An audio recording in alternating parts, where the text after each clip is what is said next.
André Dussolier était l'invité de Laurent Delahousse dans l'émission 20h30 dimanche, diffusée sur France 2. Au cours de cet entretien, le comédien est revenu sur l'échec du dernier film de Jamel Debbouze. Il fait partie des humoristes préférés des Français. Depuis plus de 30 ans, Jamel Debbouze enchaîne les projets sur scène et au cinéma. Le 19 février dernier, il était notamment de retour dans les salles obscures avec un nouveau film baptisé Mercato.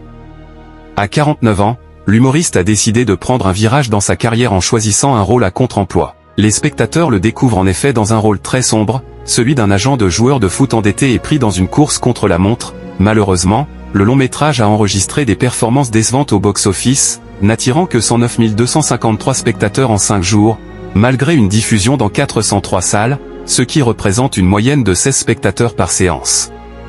Après près de 2 semaines d'exploitation, le film n'avait cumulé que 143 000 entrées, alors que le budget s'élevait à 13,3 millions d'euros. C'est pas ce film-là qui attire les spectateurs. Interrogé par Laurent Delahousse dans 20h30 dimanche, André Dussolier s'est confié sur les aléas du métier de comédien. Cette reconnaissance du public au fil du temps, elle est importante, elle apaise finalement un comédien ou jamais, a demandé le présentateur. En fait on sait très bien que ce métier c'est les montagnes russes, c'est souvent dit par tous les comédiens et comédiennes, mais c'est ça aussi qui est palpitant et intéressant. On commence un film ou une pièce de théâtre et on ne connaît pas l'issue et le verdict qui va avoir lieu, a-t-il expliqué, avant d'évoquer l'échec du dernier film de Jamel Debbouze.